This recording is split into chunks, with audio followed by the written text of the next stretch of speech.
ये कहानी शुरू होती है ड्रैगन बॉल की स्टोरी के 5 साल बाद। अब गोकू की चीची से शादी हो चुकी है और उनका एक बेटा भी है जिसका नाम है गोहान। स्टोरी की शुरुआत होती है एक गांव से, जहां हमारा नैरेटर बताता है कि पिकोलो के हमले को अब 5 साल बीत चुके हैं और ये 5 साल पलक झपकते ही निकल गए।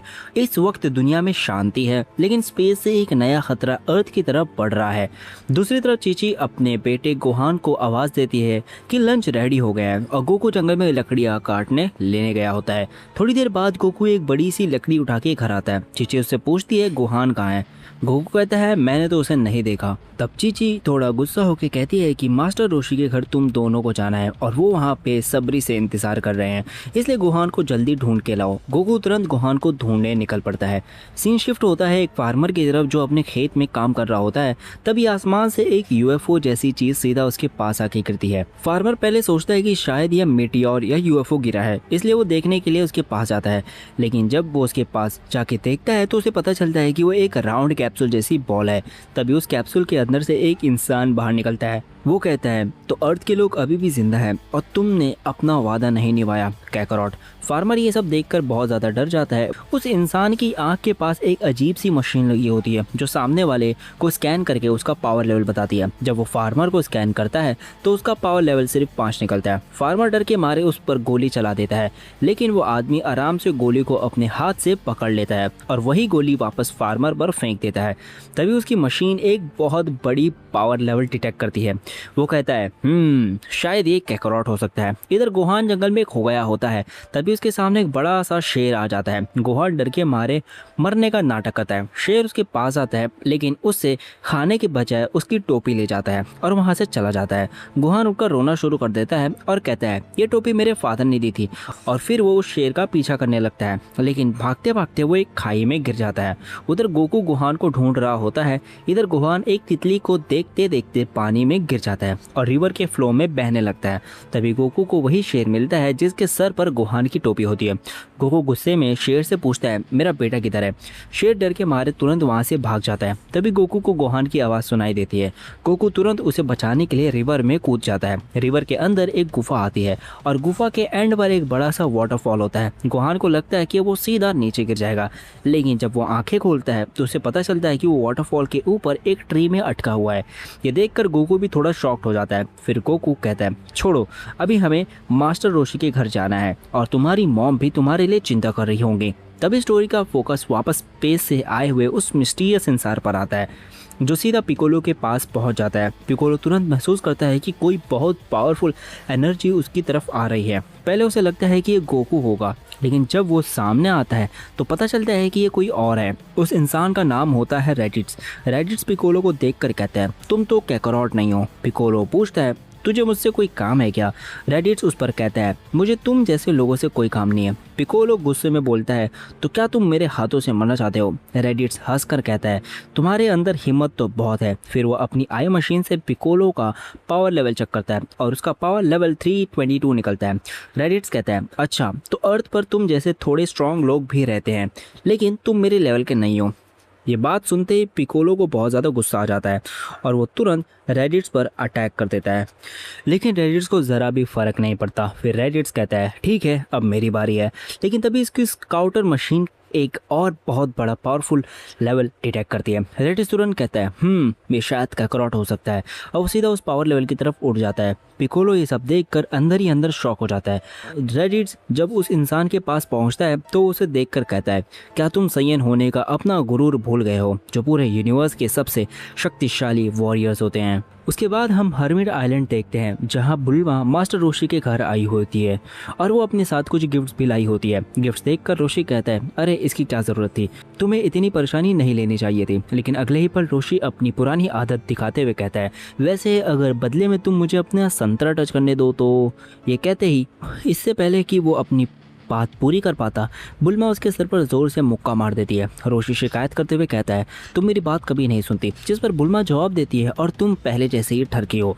उसके बाद क्रीलिंग बुल्मा से पूछता है वैसे यामचा के साथ तुम्हारा कैसा चल रहा है, सब ठीक तो है। बुल्मा तुरंत गुस्से में जवाब देती है बिल्कुल नहीं, वो मुझे बहुत गुस्सा दिलाता है, मेरी बात नहीं मानता और हर वक्त झगड़ा करता रहता है। मेरे हिसाब से हमें उसके बिना ही पार्टी शुरू कर देनी चाहिए।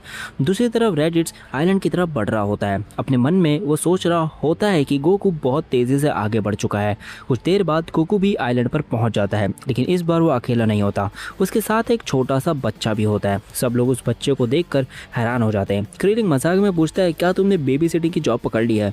गोकू मुस्कुराकर कहता है, नहीं, ये मेरा बेटा है। ये बात सुनते ही सब लोग शॉक हो जाते हैं। किसी ने भी नहीं सोचा था कि गोकू अब बाप बन चुका है। गोहान सबको ग्रीट करता है। ये देखकर रोशी कहता है, तो तुमने इसका नाम अपने दादा के नाम पर रखा है, बहुत बढ़िया। बुल्मा गोहान से उसकी एज पूछती है। गोहान जवाब देता है, मैं 4 साल का हूँ। यह सुनकर बुल्मा कहती है, सच कहूँ तो इसके मैनर्स तुमसे ज्यादा अच्छे हैं गोकू। फिर बुल्मा गोहान से पूछती है, और बड़े होकर तुम क्या बनना चाहोगे? गोहान बिना किसी हिचकिचाहट के जवाब देता है, मैं बड़ा होकर स्कॉलर बनूंगा। ये बात सुनकर बुल्मा शॉक हो जाती है। इसी दौरान बुल्मा की नजर गोहान की पूंछ पर पड़ती है। रोशी भी उसे देख लेता है और गोकू से पूछता है, एक बात बताना, क्या इसके साथ भी तुम्हारी तरह कुछ अजीब होता है, जैसे फुल मून देखकर किसी अजीब रूप में ट्रांसफॉर्म हो जाना? गोकू आराम से जवाब देता है, नहीं, ऐसा कुछ नहीं होता। जब मून निकलता है तब रात होती है और हम लोग सो जाते हैं। ये सुनकर सब लोग राहत की सांस लेते हैं। उसके बाद गोकू से पूछा जाता है कि क्या गोहान के पास भी उसकी तरह पावर्स हैं? गोकू कहता है कि हाँ, कुछ पावर्स तो हैं, लेकिन जैसे ही मैं इसे ट्रेन करने की कोशिश करता हूँ, इसकी माँ हमें डांटने लगती है। वो आगे बताता है कि ची चाहती है कि ये बड़ा होकर साइंटिस्ट बने। ये सुनकर रोशी कहता है, ये तो टैलेंट की बर्बादी है। गोकू समझाता है, उसका कहना है कि दुनिया में अब बहुत शांति है, इसलिए सुपर हीरोज़ की कोई ज़रूरत अभी है नहीं। इसी वजह से हम इसे ट्रेनिंग देने के बजाय स्कॉलर बनाने की कोशिश करेंगे। तब बुल्मा गोहान के हेड गियर पर लगी ड्रैगन बॉल को नोटिस करती है। अब पूछती है, ये ड्रैगन बॉल है ना? गोकू कहता है कि हाँ, ये मेरे दादाजी की निशानी है। मैं इसे ढूंढकर गोहान के हेलमेट पर लगा दिया। क्रीलिंग पूछता है, तो क्या तुम फिर से ड्रैगन बॉल्स कलेक्ट करके कोई विश मांगने वाले हो? गोकू कहता है, नहीं, अभी तक मैंने ऐसा कुछ नहीं सोचा। रोशी गोकू को देखकर कहता है, मुझे लगा था कि फैमिली और बच्चा होने के बाद तुम्हारे अंदर पहले जैसी पावर्स नहीं रहेगी, लेकिन आज भी तुम उतने ही स्ट्रांग लग रहे हो जितना पहले थे। लेकिन तभी अचानक गोकू का चेहरा सीरियस हो जाता है। उसे महसूस होता है कि कोई चीज़ बहुत तेज़ी से उनकी तरफ आ रही है और उसकी पावर इतनी ज़्यादा है कि गोकू ने आज तक ऐसी एनर्जी कभी महसूस नहीं की। अगले ही पल एक लंबा चौड़ा और बड़े बालों वाला आदमी उनके सामने उतरता है। उसके शरीर से निकलने वाली पावर सबको डरा देती है। वो गोकू को देखकर कहता है, तो आखिरकार हम मिल ही गए। गोकू, तुम काफ़ी बड़े हो गए हो, लेकिन मैंने तुम्हें एक ही नज़र में पहचान लिया। फिर वो गोकू को कैकरॉल्ट कहकर बुलाता है और कहता है, तुम बिल्कुल अपने बाप जैसे दिखते हो। तो बताओ, अर्थ की कंडीशन क्या है? वहाँ मौजूद सब लोग कंफ्यूज हो जाते हैं कि ये आदमी आखिर क्या कह रहा है। वो आगे कहता है कि तुम्हें यहाँ पूरी अर्थ को वाइप आउट करने के लिए भेजा गया था, तो फिर तुम अभी तक यहाँ खड़े क्या कर रहे हो? ये सुनकर क्रीलिंग उसके पास जाता है और कहता है, देखो भाई, हमें समझ नहीं आ रहा तुम क्या बोल रहे हो, लेकिन यहाँ से निकल जाओ। और वैसे भी इतनी सुबह सुबह कौन पी के आता है? पक्का तुम नशे में हो। गोकू तुरंत क्रीलिंग को वार्न करता है, क्रीलिंग उसके पास मत जाना, वो बहुत ज़्यादा स्ट्रॉन्ग है। लेकिन देर हो चुकी होती है। रेडिस एक ही झटके में क्रीलिंग को ज़ोर से मार देता है और बहुत दूर फेंक देता है। सब लोग हैरान रह जाते हैं। गोकू कहता है, तुम जो कुछ कह रहे हो मुझे कुछ समझ तो नहीं आ रहा। मेरा नाम कैकरॉट नहीं है, मेरा नाम गोकू है। रेडिस हैरान होकर पूछता है, एक मिनट, क्या तुम कभी सर के बल गिरे थे या फिर तुम्हें बचपन में सर पर कोई चोट लगी थी? गोकू गुस्से में कहता है, फालतू की बकवास मत करो। तभी रोशी कहता है, गोकू, तुम्हारे दादाजी ने मुझे बताया था कि तुम एक कैप्सूल जैसी चीज़ में आसमान से आए थे। वो तुम्हें पहाड़ के नीचे मिले थे, उन्होंने ही तुम्हें पाला था। बचपन में तुम बहुत ज़्यादा वायलेंट थे, किसी की बात नहीं मानते थे, लेकिन एक दिन तुम पहाड़ से गिर गए और तुम्हारे सर पर चोट लग गई। उसके बाद तुम पूरी तरह बदल गए और एक अच्छे बच्चे बन गए। यह सुनकर बुल्मा पूछती है, तो क्या इस आदमी और गोकू का सच में कोई कनेक्शन है? गोकू फिर रेडिट से पूछता है, ठीक है, बता तू है कौन? रेडिट कहता है, लगता है तुम सब कुछ भूल चुके हो, कोई बात नहीं, मैं तुम्हें सब याद दिला देता हूँ। क्रीलिंग गोकू से कहता है, संभाल कर, वो आम इंसान नहीं है। गोकू कहता है, मैं कभी किसी से डरा नहीं, लेकिन तुमने मुझे डरा दिया है, मेरे साथ पहली बार ऐसा हो रहा है। तब रेडिट सच बताता है। वो कहता है, तुम इस प्लेनेट के नहीं हो, तुम प्लेनेट वजीटा से हो। तुम्हें अर्थ के सभी लोगों को मारने के लिए यहाँ भेजा गया था। तुम एक सैयन हो, यूनिवर्स की सबसे शक्तिशाली वॉरियर रेस का हिस्सा, और मैं तुम्हारा बड़ा भाई रेडिट्स हूँ। ये बात सुनकर सब लोग शॉक हो जाते हैं। गोकू तुरंत कहता है, बकवास बंद करो। रोशी पूछता है, अगर ये अर्थ का नहीं है तो फिर यहाँ आया कैसे? रेडिट्स कहता है, सिंपल, इसे अर्थ को डिस्ट्रॉय करने के लिए भेजा गया था। फिर रेडिट सैयान के बारे में बताता है। वो कहता है, हम सैयान्स वॉरियर्स हैं, हम स्पेस में ऐसे प्लैनेट्स ढूंढते हैं जहाँ लोग रहते हैं, हम वहाँ के लोगों को मार देते हैं और फिर उन प्लैनेट्स को बहुत ज़्यादा पैसों में एलियंस को बेच देते हैं, यही हमारा बिजनेस है। वो आगे कहता है, जो प्लैनेट स्ट्रांग होते हैं वहाँ हम जैसे बड़े वॉरियर्स जाते हैं, लेकिन अर्थ छोटा और कमज़ोर प्लैनेट था, इसलिए तुम जैसे बच्चों को भेजा जाता है। ये सुनकर रोशी कहता है, ये सब सुनने के बाद तो मुझे पिकोलो ज़्यादा अच्छा लगने लगा है। रेडिट्स कहता है, तुम्हें बहुत पहले अपना मिशन पूरा कर देना चाहिए था, लेकिन तुम सब कुछ भूल गए हो। फिर वो मून की तरफ इशारा करके कहता है, अच्छी बात यह है कि इस प्लेनेट के आसपास मून है। गोकू पूछता है उससे क्या फ़र्क पड़ता है। रेडिट्स कहता है बेवकूफ़ मत बनो, जब मून अपने पूरे रूप में होता है तब साइंस की पावर भी अपने पूरे रूप में होती है। ये सुनकर सबको समझ आ जाता है कि गोकू फुल मून देखकर जायंट मंकी क्यों बन जाता था। अब तक का सबसे बड़ा राज उनके सामने आ चुका होता है। तभी रेडिट्स की नज़र गोकू की कमर पर जाती है। वो कहता है रुको, तुम्हारी टेल किधर है। गोकू कहता है मैंने उसे बहुत पहले कटवा दिया था। रेडिट्स कहता है अब समझा, इसीलिए तुम इन लोगों जैसे बन गए हो और इनमें घुल मिल गए हो। ये सुनकर गोकू का दिमाग खराब हो जाता है। वो गुस्से में कहता है बस बहुत हो गया, मैं तुम्हारी किसी बात पर विश्वास नहीं करता। मैं सन गोकू हूँ, मैं अर्थ पर बड़ा हुआ हूँ और यही मेरा घर है, अब यहाँ से चले जाओ। ये सुनकर गोकू के दोस्त भी उसका साथ देते हैं और कहते हैं कि गोकू ने कई बार अर्थ को बचाया है और वो अर्थ का सेवियर है। रेडिट्स कहता है सयाना बहुत कम बच गए हैं, हमारा प्लेनेट तबाह हो चुका है, सिर्फ 4 सयान्स बचे हैं, इसलिए मैं तुम्हें लेने आया हूँ। वो आगे कहते हैं हमें एक नया प्लेनेट मिला है, हम उसे जीत कर बहुत ऊंची कीमत पर बेच सकते हैं, लेकिन हम 3 लोग काफ़ी नहीं हैं, इसलिए हमें तुम्हारी ज़रूरत है। फिर वो कहता है चलो कैकरॉड, बहुत मज़ा आएगा। ये सब सुनकर गोहान डरने लगता है, लेकिन गोकू साफ मना कर देता है। वो कहता है क्या तुम पागल हो गए हो, मैं मर जाना पसंद करूँगा लेकिन तुम्हारे साथ कभी नहीं दूंगा। तभी रेडिट्स की नज़र गोहान पर पड़ती है। उसकी पूंछ देखकर वो तुरंत समझ जाता है कि गोहान भी सैयन है। फिर वो कहता है अगर तुम मेरी बात सीधे तरीके से नहीं मानोगे तो मैं तुम्हारे बेटे को किडनैप कर लूँगा। अगले ही पल वो एक ही ब्लो में गोकू को गिरा देता है। गोकू ज़मीन पर गिर जाता है और कुछ समझ पाता उससे पहले ही रेडिट्स गोहान को उठा लेता है।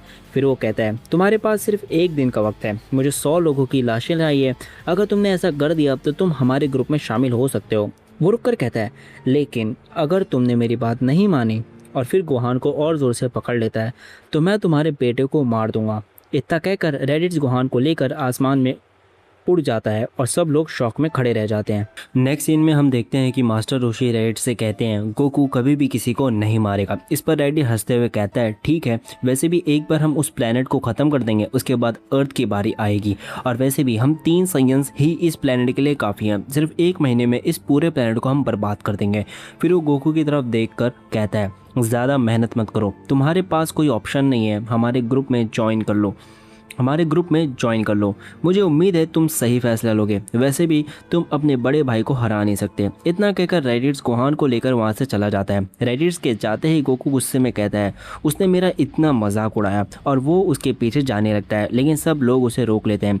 मास्टर ऋषि कहते हैं तुम इस हालत में उससे नहीं लड़ सकते। तब गोकू सोचने लगता है और उसे याद आता है कि रेडिट्स की टेल ही उसकी सबसे बड़ी कमजोरी है। गोकू कहता है अगर मैं उसकी टेल को जोर से पकड़ लूँ तो उसकी सारी ताकत खत्म हो जाएगी, लेकिन क्रीलिंग कहता है तुम अकेले उसकी टेल नहीं पकड़ सकते। मास्टर रोशी बोलते हैं ठीक है, हम भी तुम्हारी मदद करेंगे। क्रीलिंग डरते हुए कहता है हाँ मैं भी मदद करूंगा, और अगर हम मर गए तो बुल्मा ड्रैगन बॉल्स ढूंढकर हमें वापस जिंदा कर देना। इस पर गोकू कहता है नहीं, तुम्हें पहले ही एक बार रिवाइव किया जा चुका है, ड्रैगन बॉल्स किसी को एक बार से ज़्यादा जिंदा नहीं कर सकती। ये सुनकर क्रीलिंग और ज़्यादा घबरा जाता है। ठीक है, फिर भी मैं तुम्हारी मदद करूंगा, और अपने मन में सोचता है इस बार तो मैं गया, मुझे अभी शादी भी करनी थी। गोकू कहता है ठीक है, हम एक सरप्राइज अटैक करेंगे, रेडिट्स को पता भी नहीं चलेगा कि हम उस पर हमला करने वाले हैं।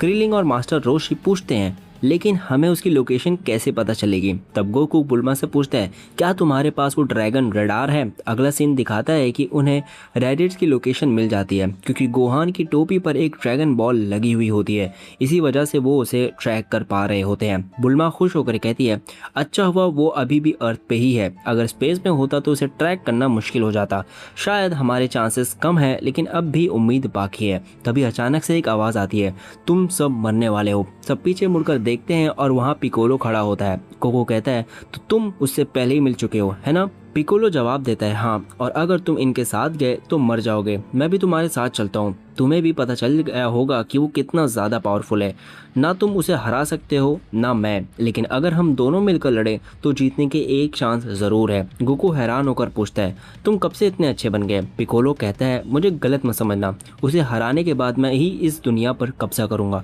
हम दोनों सिर्फ टेम्पररी टीम अप कर रहे हैं, पहले रेडिट्स और उसके बाकी सयान्स को हराते हैं, उसके बाद फिर से दुश्मन बन जाएंगे और इस बार मैं तुम्हें हराऊंगा। गोकू कहता है दुनिया पर कब्जा करने तो मैं तुम्हें कभी नहीं दूंगा, लेकिन टीम अप वाला प्लान बुरा नहीं है। बुल्मा से ड्रैगन रडार लेकर गोकू और पिकोलो साथ निकल पड़ते हैं। ये देखकर क्रीलिंग और मास्टर रोशी दोनों शॉक हो जाते हैं। क्रीलिंग कहता है मैंने कभी सोचा नहीं था कि गोकू और पिकोलो एक साथ लड़ेंगे। मास्टर रोशी मुस्कुराकर कहते हैं, मुझे लगता है वो जीत सकते हैं। फिर वो दोनों भी बैटल देखने के लिए निकल पड़ते हैं। दूसरे सीन में हम चीची को देखते हैं जो गोहान को याद करके परेशान हो रही होती है। सीन शिफ्ट होता है गोहान की तरफ। गोहान लगातार रो रहा होता है। रैडिट गुस्से में कहता है, बस भी करो, कितनी देर से रो रहे हो, तुम्हारे अंदर भी सयान का खून है। और वो गोहान को उसके स्पेसशिप के कैप्सूल में बंद कर देता है। जैसे ही रैडिट बाहर आता है, उसके स्काउटर में एक बहुत ही पावरफुल पावर लेवल डिटेक्ट होता है। वो इधर उधर देखने लगता है कि एनर्जी आ कहाँ से रही है। स्काउटर उसकी कैप्सूल की तरफ सिग्नल देता है जहाँ गोहान बंद होता है। रैडिट हैरान होकर कहता है, नहीं, शायद ये मेरा स्काउटर गलत रीडिंग दिखा रहा है। सीन फिर गोकू और पिकोलो की तरफ शिफ्ट होता है। गोकू कहता है, हमें सीधा उसके पास जाना होगा। पिकोलो बताता है उसके पास एक डिवाइस है जो हमारी लोकेशन और स्ट्रेंथ दोनों डिटेक्ट कर सकता है, हम छुपकर अटैक नहीं कर सकते। तो फिर गोकू कहता है, तो फिर हमें सामने से ही लड़ना पड़ेगा। इसी बीच रैडिट्स के स्काउटर पर 2 पावर लेवल्स दिखाई देती है। वो कहता है, 2 लोग मेरी तरफ आ रहे हैं, दोनों का पावर लेवल लगभग 300 है। लेकिन फिर हंसते हुए बोलता है, जीतने के चांसेस तो इनके वैसे भी 0 है। तभी गोकू और पिकोलो उसके सामने पहुंच जाते हैं। रैडिट्स कहता है, तो तुम लोग यहाँ क्या करने आए हो? गोकू जवाब देता है, अपने बेटे को वापस लेने। रैडिट्स पर कहता है, तो तुम हमारा ग्रुप ज्वाइन नहीं करना चाहते? गोकू कहता है, मैंने पहले ही जवाब दे दिया था, नहीं। रैडिट हंसते हुए बोलता है, मुझे लगा था तुम्हारे पास दिमाग है, लेकिन तुम अब भी उतने ही बेवकूफ़ हो, तुम मुझे हरा नहीं सकते। रैडिट फिर पिकोलो की तरफ देखता है, तुम्हें लगता है कि तुम दोनों मिलकर मुझे हरा दोगे? ये बकवास मेरे सामने मत करो। तभी पिकोलो अपने हैवी वेटेड क्लोथ्स उतार देता है। गोकू हैरान होकर कहता है, पिकोलो, तो तुम भी इस तरह ट्रेनिंग करते हो? रैडिस अपने स्काउटर में देखकर नोटिस करता है कि दोनों का पावर लेवल बढ़ रहा है। कैकरॉट का पावर लेवल 416 तक पहुंच जाता है। रैडिस कहता है, अच्छा, तो तुम लोगों को लगता है कि थोड़ा सा पावर बढ़ाकर तुम मेरे बराबर आ गए हो। गोकू कहता है, सिर्फ ताकत से काम नहीं चलता, हमारे पास स्ट्रैटेजी भी है। इस पर रैडिस कहता है, बस तुम्हारी बकवास बहुत हो गई, अब मैं तुम्हें अपने ग्रुप में लेने नहीं वाला हूँ, वैसे भी तुम हमारे किसी काम के नहीं हो। ये कहकर रैडिट्स अचानक उन पर चार्ज कर देता है और इतनी स्पीड से अटैक करता है कि गोकू और पिकोलो एक ही पल में अलग अलग दिशा में गिर जाते हैं। दोनों हैरान होकर कहते हैं, ये इतनी स्पीड से हमारे पास कब आया?